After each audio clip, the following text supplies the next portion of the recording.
Isang pinagpalang araw po sa ating lahat at mga taga-subaybay na tumututok po sa programang ito, saan man panig po kayo ng ating bansa, saan man panig po ng mundo. Ako po si Pastor Robert. Tayo po ay napapakinggan ng live sa Adventist World Radio Manila, 89.1 FM. Maaari rin po ninyong mapanood sa Adventist World Radio official YouTube and Facebook pages, kasama na rin ang National Task Force to End Local Communist Armed Conflict na Facebook page. Ngayong umaga, March 3, 2026, nais namin kayong maging bahagi ng aming programa na kung saan ating tatalakayin ang mga kwento ng pagbabalik loob at pagbabagong buhay. Ako naman po si Cassie. Yes, sa tulong po ng Diyos, bayan at pamahalaan, atin pong tahakin ang landas ng kapayapaan at pag-unlad para po sa lahat ng kasama ang ating pong mga kapatid na nailigtas mula sa maling landas at kapahamakan. Sa bawat kwento po ng bagong simula at pag-asa, patuloy po nating ipagpasalamat at maging inspirasyon sa ating lahat ang binagong buhay. Ayan, bago tayo magpatuloy, let us seek the guidance of our Creator through a prayer. Tayo po ay manalangin, samahan niyo po kami mga kapatid, mga tagapakinig. Banal na Diyos na mahabagin at makapangyarihan ka po sa lahat, lumalapit po kami sa inyo ng may pagpapakumbaba, pasasalamat sa panibagong buhay, panibagong pag-asa, panibagong pagkakataon na kami po ay makapaglingkod at maghasik ng inyong pag-ibig at ng kapayapaan sa aming pong kapaligiran. Samahan niyo po kami, patawarin kami sa lahat ng aming mga pagkakasala at pagkukulang at malwalhati po kayo sa umagang ito, sa araw ng aming paglilingkod sa pangalan ni Jesus. Amen. Amen. Ayan, maraming salamat po, Pastor Robert. Muli kayo po ay nakasubaybay sa Ang Binagong Buhay. Kumusta naman po kayo, Pastor? Miss Sam, Ate Rose? Kumusta ang past week Good ninyo? morning, sa lahat ng ating mga taga-subaybay, ang mga nasa radyo, sa amang panig po kayo ng mundo. At nagpapatuloy po ang paglilingkod po ng Adventist World Radio 89.1. At ngayon, bagong buwan, ng Women's March Month na. ngayon. Women's Month. Yes, so kaya napakaganda na atin pong i-celebrate at itanghal, itanyag ang contributions ng mga kababaihan sa ating kapaligiran, sa ating pamahalaan, sa ating komunidad. Ayan, Ate Rose, ipakilala na po ninyo ang ating natatanging bisita ngayong umaga. Magandang umaga po sa lahat ng ating tagapanood at tagapakinig sa oras na ito. Nais natin muling ipakilala ang ating natatanging bisita dahil ito po ay araw ng ito po ay buwan ng kababaihan, March, Yes. At ipakilala po natin na kung saan siya rin po ay dating kasapi ng armadong grupo na ngayon ay nakapagbagong buhay siya. At isa na rin siyang peace advocates ng Bukod Kapayapaan Federation Incorporated. At nagsusulong ng kapayapaan, siya po ay si Miss Sam Quinto. At magandang umaga, Sister Sam. Kumusta ka na? Magandang umaga, Ate Rose. It's so nice to see you again virtually. Because last time kasi magkakasama kami in person. So, nakakatuwa na maging bahagi ng inyong advokasya para mapalaganap natin yung tunay na kapayapaan, no, sa ating bansa. Yes, alam niyo mga kababayan, mga tagapakinig, kasi Ate Rose, ngayong Women's Month at gusto nating maitanghal at maitanyag ang contributions ng mga kababaihan at gusto nating matuto, gusto nating makapakinig ng mga karanasan nila ng pagbabago na kung saan sa kalagayan ng ating pong mga kababayan ngayon, itong ating bisita ngayon, lalo na si Sam, kung paano siya ngayon nagiging bahagi para sa pag-unlad, kapayapaan at kabuhayan sa ating pamahalaan, sa ating mga taga-subaybay at mga tagapakinig. Yes, Women's Month. So binabati ko kayo ng Women's Month. Na-miss lang natin si Kin ngayon, meron pong ang ating kasamang si Kin ay hindi natin makakasama ngayon because of some appointment. Pero ngayon pong araw na ito, kasama po natin ang mga kababaihan ngayon. Yes. Cassie, Ate Rose, and Sam. So, itanyag po natin at bigyan natin ng rangal o dangal o karangalan ang mga kababaihan natin sa kanilang tulong para sa pagtataguyod ng ating mapayapang pamahalaan. Ayan, napakaganda naman ng sinabi ninyo, Pas. Sana lahat ng tao, mapababae o lalaki man, ganyan yung pag-value sa mga babae despite na hindi man Women's Month sa mga susunod na buwan, sana i-value pa rin natin yung kababaihan natin. Kaya again, maraming salamat po Miss Sam Quinto sa pagpapaunlak ng aming imbitasyon ngayong umaga. Sa aming pagbabalik, ibabahagi ni Miss Sam ang kanyang naging karanasan nang siya ay malinlang na sumali sa armadong grupo. Kaya manatiling nakasubaybay at magbabalik kami matapos ang isang napakagandang awitin.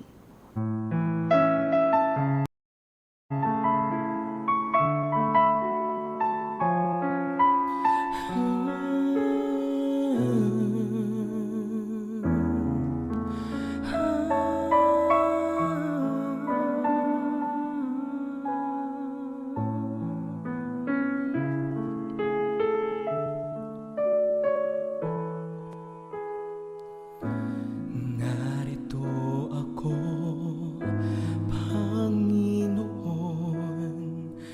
nag-iisa't nalulumbay.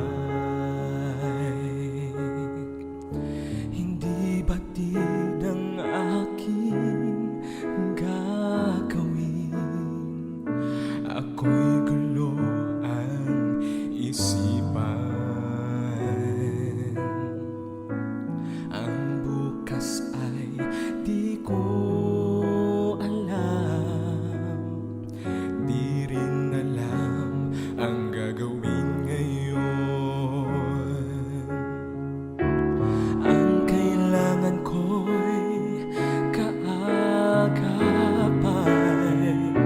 sa paglimot ng kahapon, maging madilim man ang gabi, ay darating din ang umaga. Huwag mag-alala, magtiwala sa Kanya. Kung ano man ang gumugulo sa isip mo,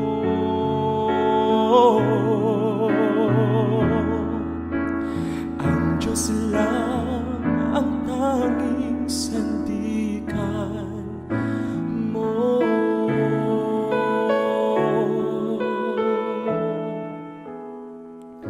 Kaibigan ko, huwag malumbay, kahit ika'y nag-iisa. Kung ano man ang iyong nakaraan, huwag na itong isipin pa. Ang bukas ay di mo alam, ngunit di ka dapat mangamba.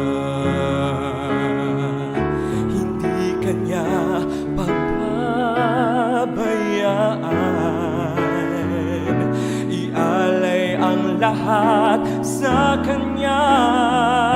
Maging madilim man ang gabi, ay darating din ang umaga.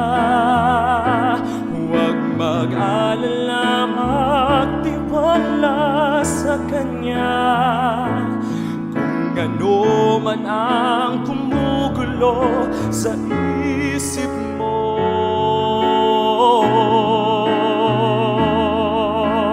ang Diyos lang ang tanging sandigan mo.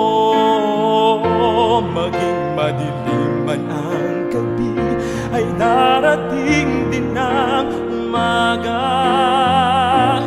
Huwag mag-alala, magtiwala sa Kanya.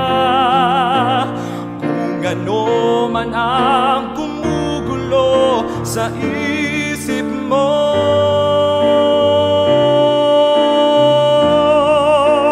ang Diyos lang ang tanging, ang Diyos lang ang tanging,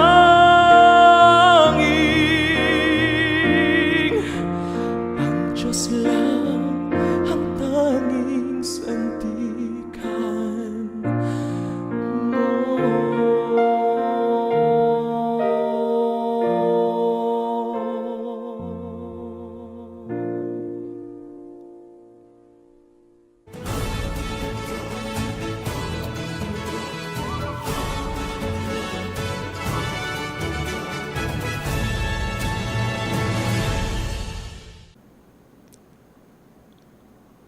Yes, nagbabalik po tayo sa ating pong programa, ang Binagong Buhay. Kasi, yes. Kayo po ay patuloy na nakasubaybay sa Ang Binagong Buhay. Muli kasama po namin si Miss Sam Quinto. Yes, bago tayo magpatuloy, by the way po, greetings, binabati po natin ng mapagpalang umaga ang lahat ng mga mothers, ang lahat ng mga kababaihan, para sa buwang ito. At syempre, nakikinig po yung aking pong mga anak, nais kong batiin, Ate Rose, si Sandro Baby, si Elizandro, ang aking bunsong anak, at yung kanyang kuya at ate, tulog pa yata.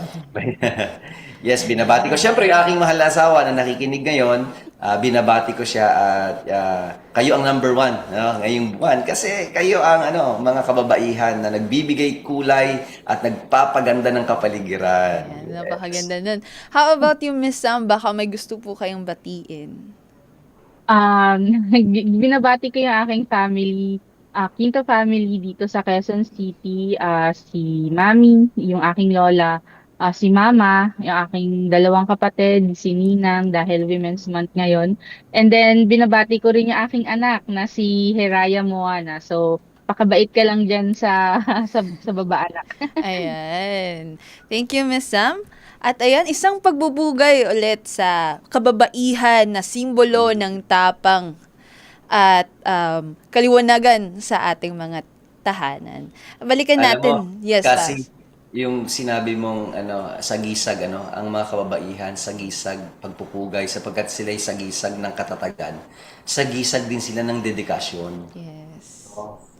Liwanag sila ng tahanan. Kaya talagang we are so indebted and grateful sa contributions ng mga kababaihan sa ating tahanan, sa ating pamahalaan, sa simbahan, sa lahat ng ahensya na naglilingkod at gumagalaw sa ating lipunan.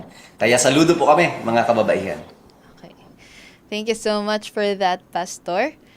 Ngayon naman, Miss Sam, gusto po lang namin malaman, ano po yung naging tungkulin ng tuluyang maging bahagi kayo ng armadong grupo? Ayan. So, nagsimula yung aking paglahok sa armadong tunggalian nung ako ay aktivista pa lang. Mhm. Nagsimula siya bilang estudyante hanggang sa tuluyan kaming na-recruit. Isa na ako doon mula sa publications namin sa pamantasan. Tapos yung huling posisyon na hinawakan ko bilang full-time cadre ng CPP, NPA, NDFP ay pangalawang kalihim sa instruksyon, propaganda at kultura. So, pangunahin naming task is to teach, teach yung theories ng communism at i-justify yun doon sa masa natin, ipropaganda yung mga balita ng CPP, NPA, NDFP at syempre ipalaganap yung kultura ng armadong tunggalian na nagju-justify kung bakit kailangan natin ah, ng war or people eventually. So, yun po. So, matanong ko lang, Sam, sa nung nasa panahon na ikaw ay nasa university o nag-aaral ka, ano yung nagtulak sa iyo ano yung nagtulak sa iyo para magkaroon ka ng leanings? Yes, pagiging aktivista una, ano yung nagtulak sa iyo na sumama o makilahok sa ganitong mga grupo? So, pangunahin is yung internal struggle namin sa loob ng pamilya. So, dahil ang aking mga magulang ay manggagawa sa pabrika, araw-araw kong nakikita yung struggle para matustusan yung aming mga pangangailangan. So, Mm. um, hanggang sa lumabas na yung mga issue tungkol sa mababang sahod, hanggang sa Mm. hindi makatarungang pagtrato sa kanila sa pabrika, Mm. na nakaka-agitate dahil bilang kabataan na mahal mo yung magulang mo, wala kang magawa para makatulong sa kanila, kundi mag-aral ng mabuti at alam mo yun, um, itun, ah, mag-aral ng mabuti at tugunan yung sa pag-aaral. Pero mahirap kasing pumasok sa loob ng paaralan kapag kinakapos din kayo ng pang-araw-araw ninyong pangangailangan. So una yun, and then pangalawa is yung mga injustices na nakikita natin sa balita. So Mm-mm. dahil bilang kabataan na gustong tumulong sa kanyang mga kababayan, Kababayan, yes. nakaka-disappoint nung time na yon na yung mga naririnig nating balita hanggang sa eventually nung nasa loob na ako ng pamantasan, nagawa nilang i-justify or i-groom kami na valid pala yung armadong tunggalian dahil may mga ganito tayong struggle sa lipunan, which eventually na-realize din naman namin ng mga kapwa ko former rebels na may ibang daan para hindi sagot yung armadong tunggalian para makamit yung Mhm. kapayapaan na hinahangad natin. So at the outset, no, I'd like just like to to parang mag-reflect ako dun sa sinabi mo. These are legit concerns, ano? Yes, Yung exactly. nakita ko itong mga concerns na ito na umaalab sa puso ng mga kabataan natin, ng mga kababayan natin. These are legit and sincere concerns. At alam mo, sumasaludo tayo kapag mayroong mga tao na may ganyang damdamin, para sa pagbabago sa bayan. And these are a manifestation, an expression na these people are really concerned for our nation. At alam mo yung mga walang may pakialam kaysa dun sa mga taong walang pakialam sa nangyayari sa lipunan. But I salute this kind of mga concerns, may mga damdamin na umaalab sa puso ng mga kabataan, mga kababayan natin. And these are legit concerns. Kaya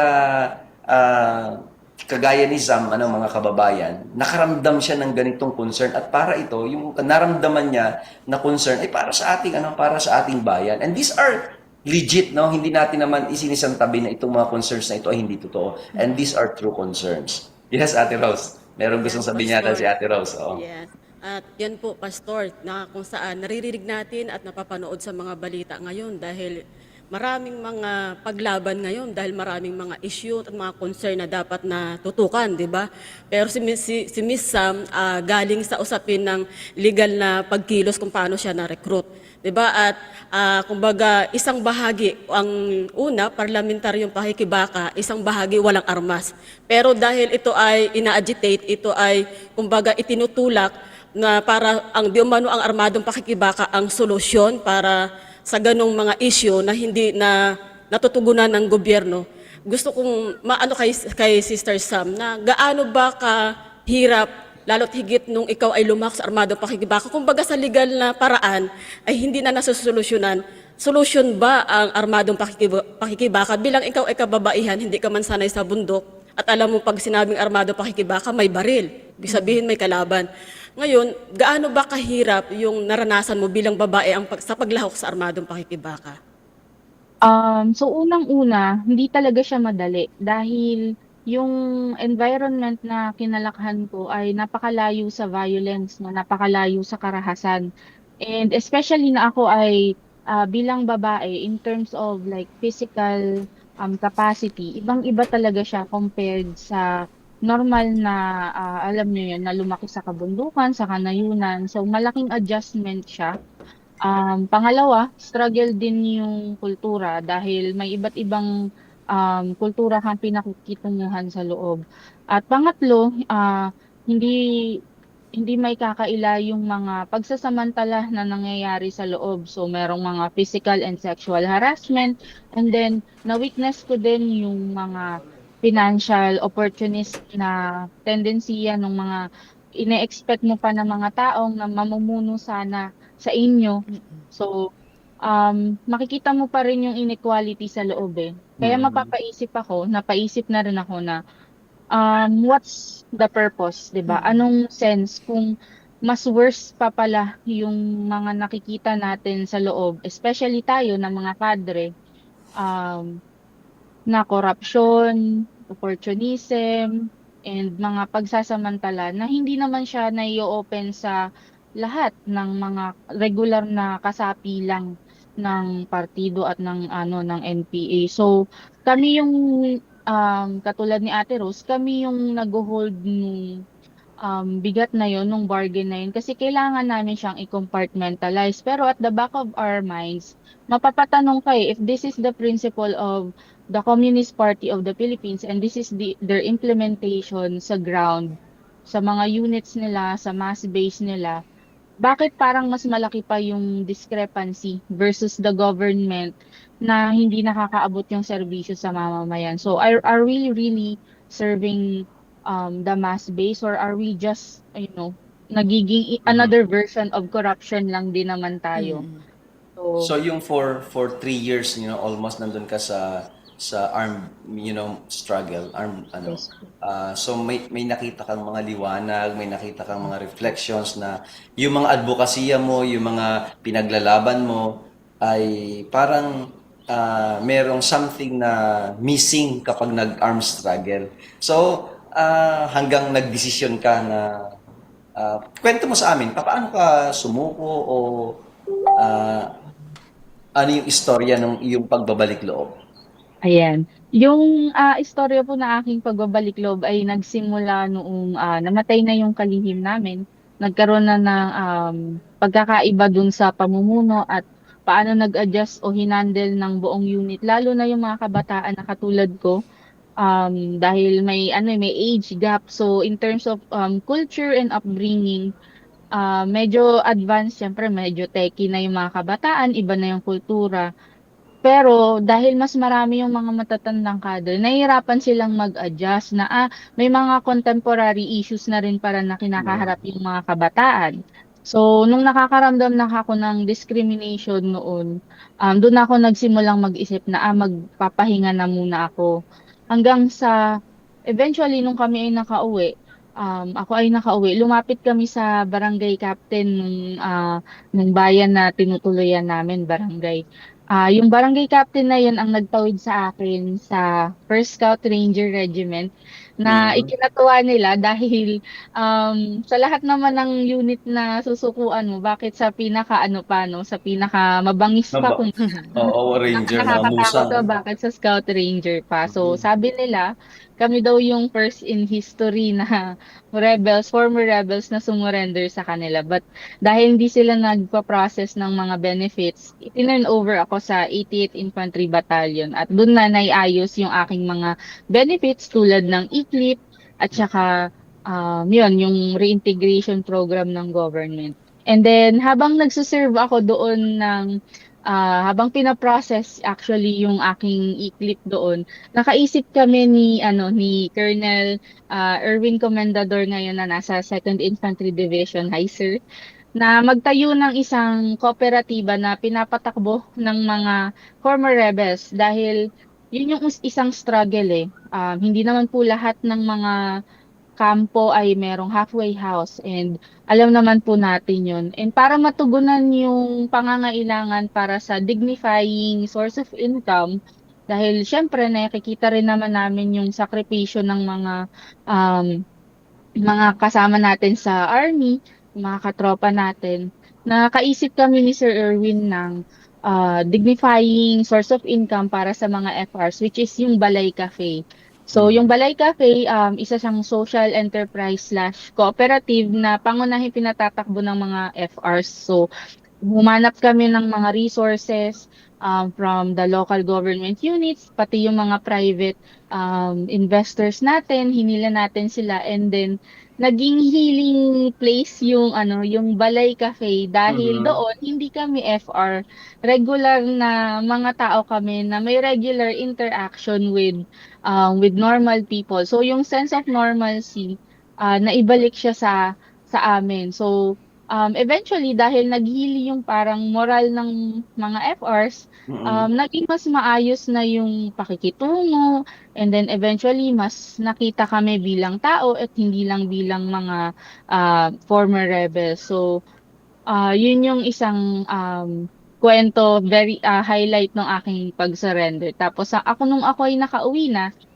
Eventually, yung nag-focus naman ako sa aking anak na 4 na taong gulang na ngayon. Ako ay naghanap ng aking trabaho, na aking source of income. And then yung nakuha naming benefits sa government, which is yung e-clip, ay nagamit namin para bumili ng bangka at isa pa sa mga makatulong para makapag-reintegrate kami sa ano namin, sa society, sa family.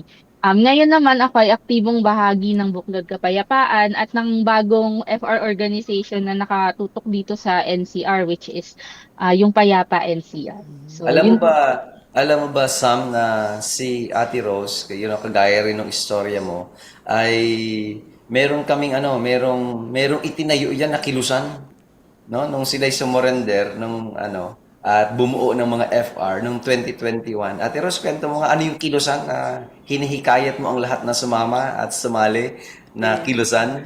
Kilusan ng Kilusan pa rin ang tawag kilusan, ano? KKK, Kapayapaan, Kabuhayan at Kaligtasan. Kumbaga, komprehensibo. Kasi kung wala laging kaligtasan, useless din kahit busog, kahit malahat ibigay mo na.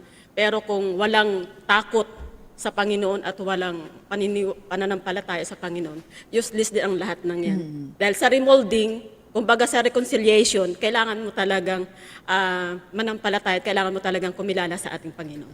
So Sam, maano ko lang, ma-continue ko yung pagtatanong ko sa iyo. So nakita mo during the time na you are in the armed struggle.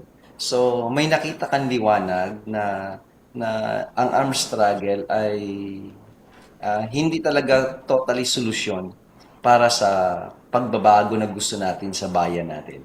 Ano yung mga challenges? Kasi syempre pag nag-bear ka ng arms, ano yung nagiging problema sa compare doon sa activist ka, di ba? Na nandun ka sa kalye, we are shouting kinakalampag ang gobyerno, yung mga pagbabago sa bayan natin, yung mga ahensya, wakasan ang korupsyon, ibigay natin ang para sa masa, sa mga kababayan. Sa ano yung difference nung nag-arm ka and during the time na malaya yung nagagawa mo sa komunidad?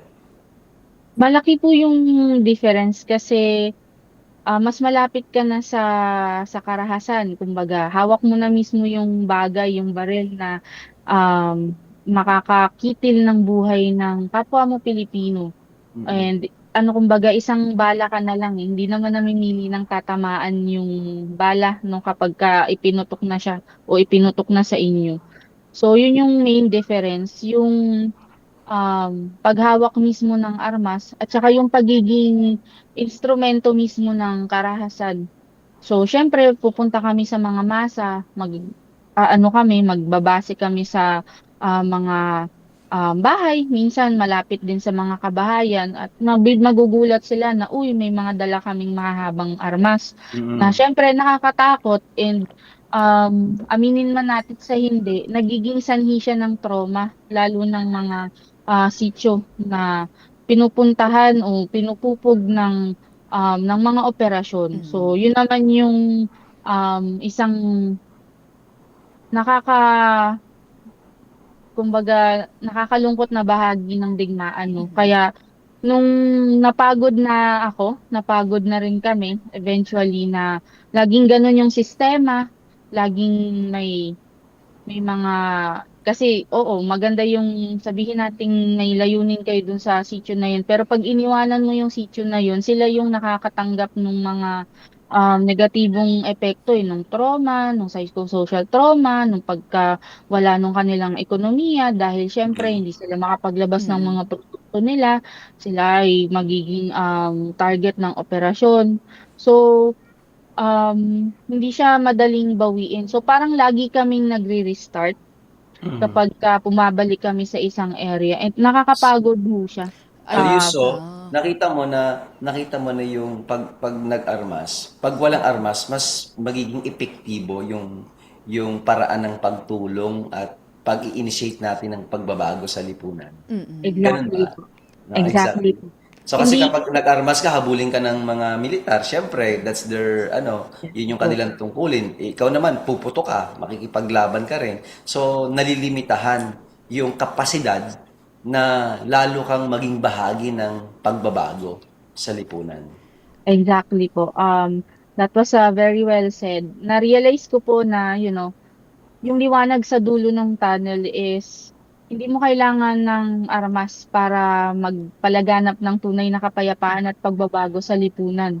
No, yung Mhm. mere fact na kami ay pinakikinggan na ng government, kinkinala na ng government, ng AFP, ng sistema, yung boses ng FRs, binibigyan na sila ng posisyon or space sa mga pagpupulong, kinoconsider na yung insights or advice ng mga former rebels in terms of community development programs.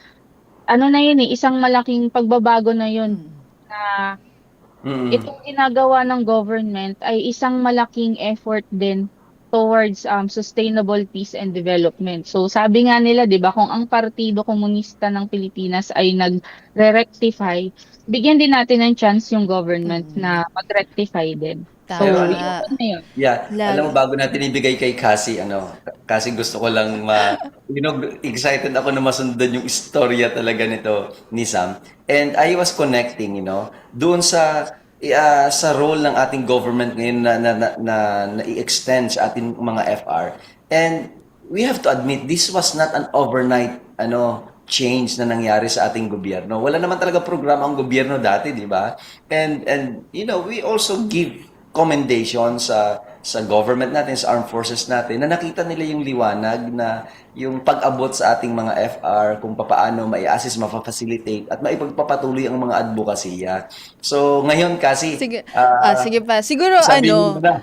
siguro i-ano ko lang pa. Siguro dati may mga government programs, activities or mga projects naman talaga ang government. However, hindi lang kasi nakakaabot sa mga Mm-mm. liblib na lugar. Kaya Yes. ngayon, through the NTF-ELCAC or the National Task Force to End Local Communist Yes. Armed Conflict and other agencies ng government, naaabot na natin siya yung mga liblib na lugar na ilang oras na kailangan lakarin, may mga farm-to-market roads, may mga water sanitation system, and other infrastructures na kailangan nung barangay na yon. So, hindi na siya ganun ka hirap na maabot and nafe-feel nila na may government na nagki-care talaga sa kanila. Isa sa mga pinaka significant na naalala ko na napakinggan ko sa mga tao sa grassroots is that kaya sila sumasali is because hindi nila nafe-feel na may gobyerno na may pakialam sa kanila. And now that we have the NTF-ELCAC through the government agencies gaya ng DILG, DAR, etc., nafe-feel na nila kaya hindi na sila bumabalik sa armadong pakikibaka. Kaya So siguro our government agencies, yung ating gobyerno na nagtatag ng ganitong mga agency, we also would like to extend our congratulations na talagang nagsisikap sila na maabot ang ating pong mga kababayan at maipatupad ang magandang programa para sa ating Ayan. gobyerno. Tama ka dyan, Pastor. Ngayon naman po, Miss Sam, may tanong lang ako kasi kanina nabanggit mo naman na dahil sa mga services na binigay ng gobyerno sa inyo, aside from financial assistance, ano po yung mga nakatulong upang makabalik sa payapang pamumuhay at ano yung mga services ng government na nakatulong rin po sa inyo sa pagbabagong buhay? So unang-una, yun nga yung ECLIP program ng government. Yun yung pinaka naging main na tulong ng government sa amin dahil nabigyan kami ng opportunity na makapagsimula ulit. And then, yung mga kasama natin sa army, tinulungan nila ako na i-process ulit yung aking mga papeles tulad ng birth certificate, pagkuha ng aking mga documents sa aking pinanggalingang university. And then, yung aking panganganak, no, mula sa aking pagbubuntis hanggang sa mailabas si baby, hanggang sa mga follow-up check-ups niya, lahat yon kinover ng Armed Forces of the Philippines.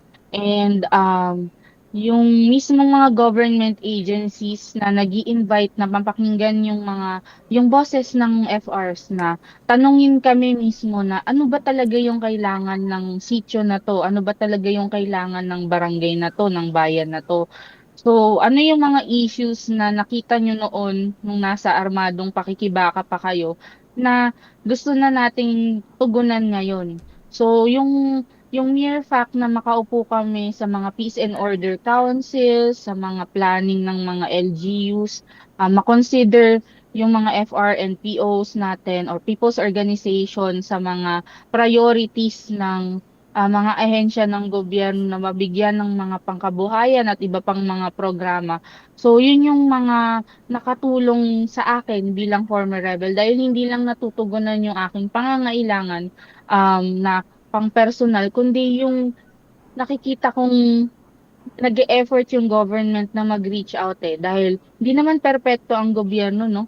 Pero ano bang gagawin natin? Alam na nga nating hindi ito perpekto. Gagawa pa ba tayo ng mga bagay na alam nating makakasira o gagawa tayo ng hakbang para mas lalo nating matulungan yung gobyerno na mailapit yung mga serbisyo niya sa mamamayan. So, nandun na tayo sa sa side na 'yon na ilapit yung mga serbisyo na 'yon dahil available naman siya, willing naman mag-commit yung government itawid siya sa ating mga mamamayan at maging boses din tayo ng mamamayan towards sa accountability and alam niyo yun, maging accountability partner ng government. So may yung buhay namin, buhay ko, buhay ni Ate Rose at ng iba pang mga FRs ay buhay na patunay na posible siya. Dahil posibleng-posible talaga yung daan towards sustainable peace and development. Ayun, napakaganda nun pa, sabi niya, there is no perfect government. Palagi nating ine-emphasize sa program na to na walang perpektong gobyerno, na kahit anong sistema naman ang gawin, anong form ng government ang meron ng isang bansa, wala pa ring magiging perpektong gobyerno dahil it is managed by human beings, 'di ba? We are infallible and magkakaiba tayo ng mga personalities and other factors na pwedeng makaapekto kung paano i-manage yung country. So despite that, despite the imperfections na meron tayo, ang maganda kasi meron na tayong mga mechanisms para marinig kung ano man yung mga hinaing ng mga tao sa baba. Naririnig na natin at nakikita natin na may pagbabago. Yun yung parang best way na masasabi natin, best measure na meron tayo ngayon as of the moment. Kaya sana'y marami ang nakapakinig sa kwento ni Miss Sam Quinton na napakaganda sa 'di ba, napakinggan natin yung lasting peace talaga na hindi naman sagot yung karahasan, 'di ba, Pas? Kaya sana'y maraming nahikayat na sumuko sa hanay ng ating mga kapatid na bahagi ng armadong pakikibaka. Muli, nais naming ipaalala ang deadline ng amnesty application para sa miyembro ng MNLF, RPMP, RPA at ABB. Ito po ay sa March 4, 2026. Para Bukas. Yes, bukas na, Pas. Bukas, ang deadline. Ano? Yes.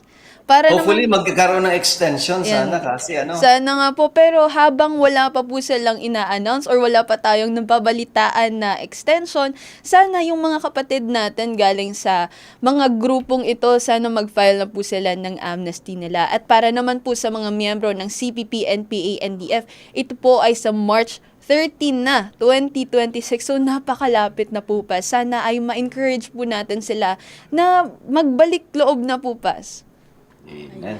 Kaya, Yes, ayan. Rose. At malapit na po ang March 13 at hindi pa huli ang lahat para po sa atin na maghabol at kumbaga may panahon pa para po tayo ay maka-avail ng ganitong programa ng ating gobyerno. At sa aming pagbabalik, ibabahagi ni Miss Sam kung paano siya tuluyang makapagbagong buhay at magbabalik kami matapos ang isang napakagandang awitin.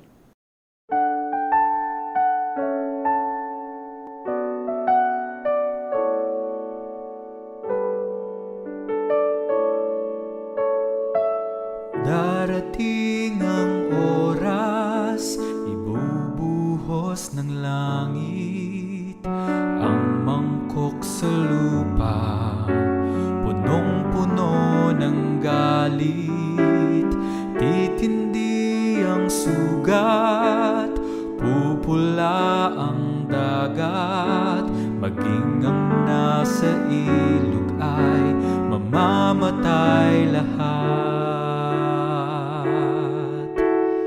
Ang Diyos nagsasabi na siya ay darating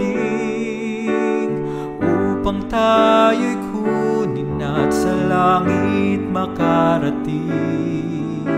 Mawawala ng hirap, lungkot ay mapapawi. Ang aking panalangin, tayong lahat ay makauwi. Darating ang oras, ibubuhos ng langit ang mangkok sa lupa, punong-puno ng galit. Titindi ang init at araw na walang katulad. Lahat ng nasa hula ay pawang matutupad. Ang Diyos nagsasabi na siya ay darating upang tayo'y kunin at sa langit makarating. Mawawala ang hirap, lungkot ay mapapawi. Ang aking panalangin, tayong lahat ay makauwi. Darating ang oras, ibubuhos ng langit ang mangkok sa lupa, punong-puno ng galit. Magdidilim ng sobra, kidlat kulog ay maririnig, at ang lahat ng natitiray lindol ang yayanig. Ang Diyos nagsasabi na siya ay darating upang tayo'y kunin at sa langit makarating. Mawawala ng hirap, lungkot ay mapapawi. Ang aking panalangin, tayong lahat ay makauwi. Ang Diyos nagsasabi na siya ay darating upang tayo'y kunin at sa langit makarating. Mawawala ng hirap, lungkot ay mapapawi. Ang aking panalangin, tayong lahat ay makauwi.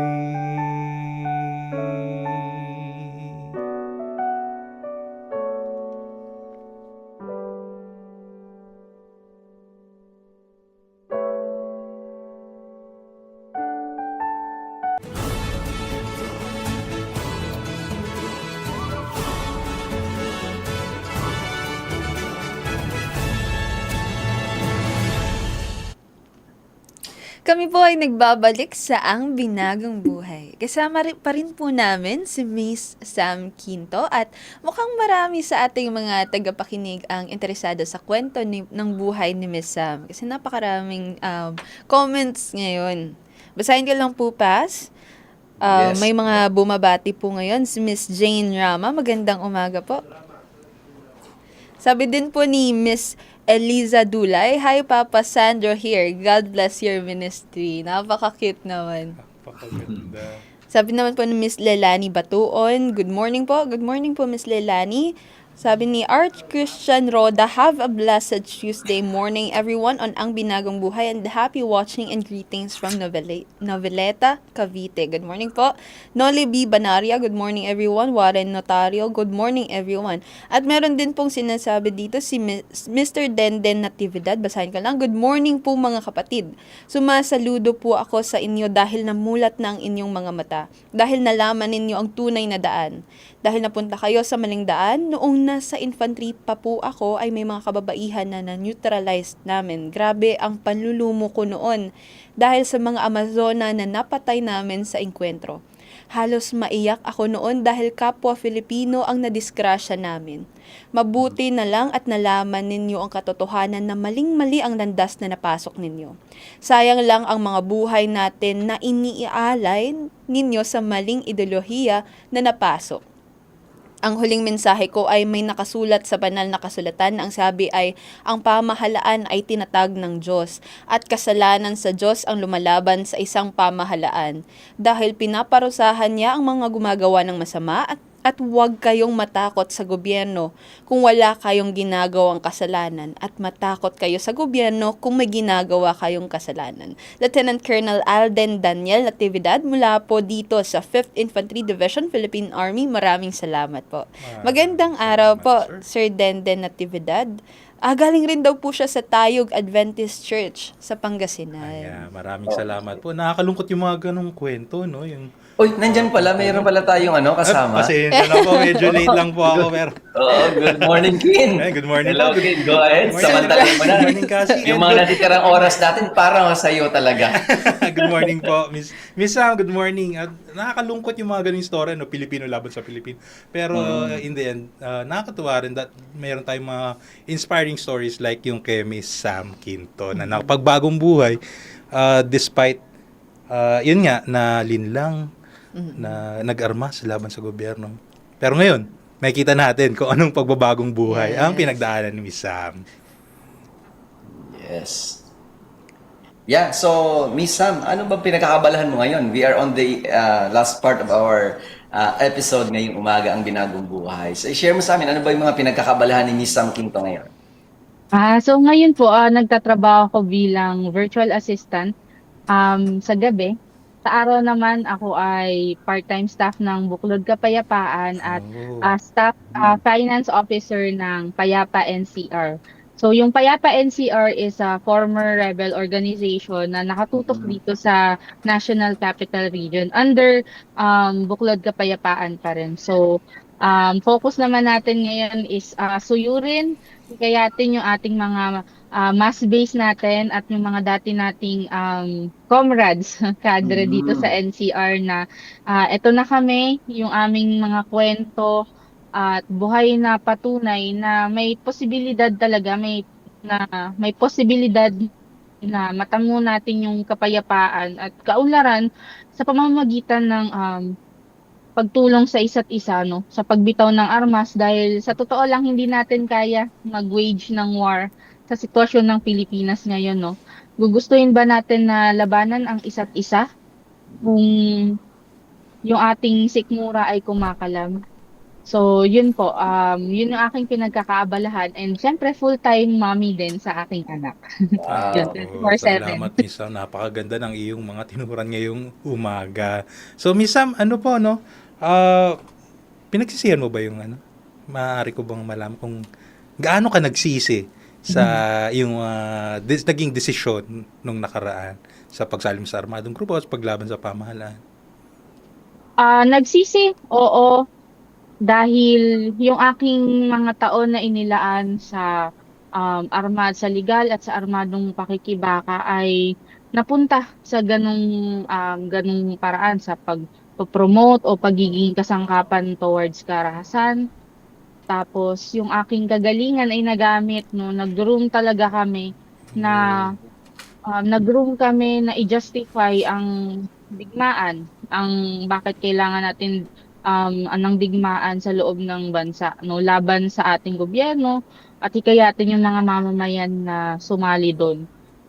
Yun yung aking mga pinagsisisihan. Nagsisisi rin ako dahil hindi ako nakatapos ng aking pag-aaral dahil mas nahikayat akong sumampa na lang, no, kaysa tapusin yung aking pag-aaral.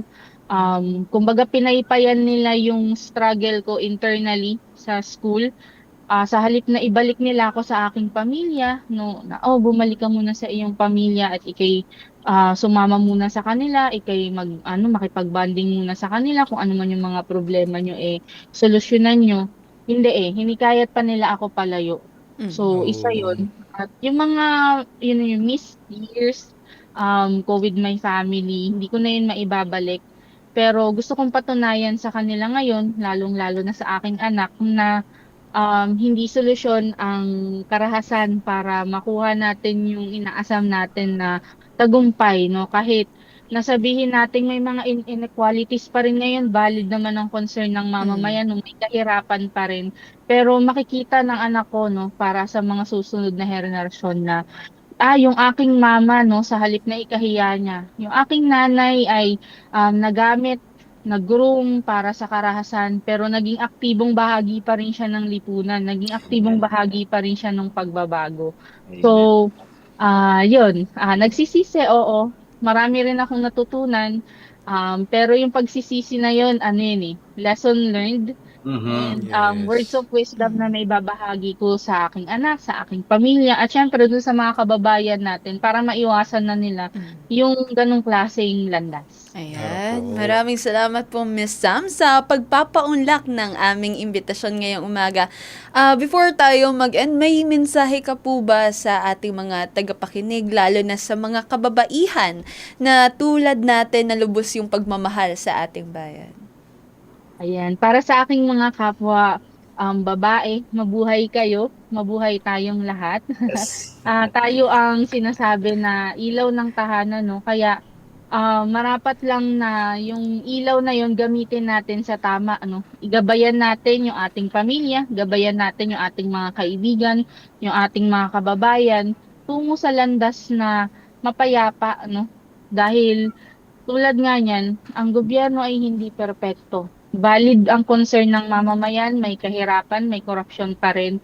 Pero tayo bilang babae, ano yung kaya nating gawin para i-lead o pamunuan yung mga ating mga kababayan, ating mga anak at ating mga kaibigan towards na maging productive members of the society instead of i-antagonize yung ating gobyerno. Dahil nakita ko, no, ako personally, nakita ko yung struggle ng government nakita ko yung Mhm. struggle ng AFP na willing silang tumulong, willing silang mag-reach out, pero kailangan din nila ng tulong natin pabalik, lalo na tayo bilang mga babae na nakakaintindi ng isang side ng kwento, syempre yung isang side ng coin. Kailangan nila tayo para makita ng mga ilaw ng tahanan natin na may pag-asa pa pala na hindi lang ako pambahay lang, hindi ako pang pang-alaga lang ng anak, kundi meron akong power na pamunuan yung tahanan namin at gabayan yung aking pamilya na hindi mag-groom towards karahasan, hindi mag-groom towards terrorism, communism, and armed struggle. Wow. Napakaganda nun. Alam mo ba, very humbling nga nun and very noble ng responsibility ng mga nanay, ng mga tao, ng mga babae na nagki-care Yes. for other people. You get to serve them. You get to help them in a way na hindi talaga sila mag-groom sa mga bagay na yan. You get to empower these people para hindi sila mapunta sa maling landas. So Yes. again, maraming salamat po Miss Sam. At Yes. Happy Women's Month po sa inyong Yes. sa ating mga kababaihang Pilipino at Yes, sa Ate buong Rose. bansa na rin po. Si Ate Rose may share na verse, Ate Rose. Go ahead, Ate Rose. Ayan po, dahil dun sa pinag-usapan natin para sa pagbabagong buhay, katulad ni Miss Sam, naggaling sa Armadong Pakikibaka, hindi maiwasan na, kumbaga, sa pagbabagong buhay mo, Naiyak nagagalit ako. yung, Sige po, Ate Rose. nagagalit yung inalisan. Yes. Dahil gusto kan man nilang patahimikin lahat ng mga nagbagong buhay. Pero tayo, asaan natin may pag-asa tayo. Kumbaga, kung sino man yung may Bible, lagi natin tatandaan sa Isaiah 54, verse 17. Ano po? Ito po yung nakalagay. Walang armas na ginawa laban sa iyo ay pakikinabangan. At bawat dila na gagalaw laban sa iyo ay kahatulan. At sa iyong iyong hatulan. At ang mana ng mga lingkod ng Panginoon at ang katwiran nila ay sa akin, sabi ng Panginoon. Kumbaga, sa katulad nating mga nagbagong buhay, at binigyan ng chance ng Panginoon na magbagong buhay at makilala natin siya, na kung saan siya yung guide natin para sa maging bahagi tayo ng pagbabago ng ating lipunan. Alam natin na nakataya ang buhay natin. Alam natin tayo ay naka-standing order, paparusahan, pero basta tayo magtiwala sa Panginoon, may pag-asa, may Panginoon tayo. Ano man ang kanilang plano, ano man ang armas na gagawin, alam natin hindi magtatagumpay ang kadiliman dahil ang Panginoon ang siyang magbibigay ng liwanag, ang Panginoon ang siyang magpoproteksyon sa atin. Kumbaga, ang Panginoon ang ating dakilang Diyos na magpoprotect sa atin saan man tayo pumunta, ano man ang ating plano para sa pagbabagong buhay, ano man ang plano natin, ma-involve tayo sa gawain ng ating lipunan, ginamit man tayo ng Panginoon na instrumento para marami pa tayong kaluluwang madalas sa kanyang paanan. Amen. Kahit man saan tayo pumunta, tiyak kasama natin ang Panginoon lagi. Hindi Yes. maiwasan na maraming magagalit, hindi maiwasan na dahil sa mundong makasalanan tayo, lahat yan ay may masasabi. Pero lagi nating aasahan ang pag-asa at ang pangako ng Panginoon na laging kasama natin, lagi natin siyang kapiling. Tiyak tayo ay magtatagumpay, tiyak may papaabot natin, magiging involved tayo sa lahat ng pagbabago. Lalo't higit alam natin na nakapokus tayo sa Kanya, ang Panginoon ay lagi na sa atin. At maging sila ay naiwan natin sa kabundukan, tiyak hihipuin ng Panginoon ang kanilang mga puso para sa bandang huli makakasama natin sila sa pagbabagong buhay at ma-involve sila, maibahagi nila ang kanilang saloobin at matulungan din sila para sa pagbabagong buhay. Yes, mga kababayan, maraming salamat po. At mula po sa tanggapan ng Adventist World Radio Manila 89.1 FM, hanggang po sa susunod na Martes, alas 9 po hanggang alas 10 ng umaga, muli po kayong makinig sa atin pong Ang Binagong Buhay. Ako po si Pastor Robert Dulay, para sa Diyos. Para Para sa sa bayan. At para sa bagong simula, Kami po ang inyong mga lingkod para sa Ang Binagong Buhay. buhay.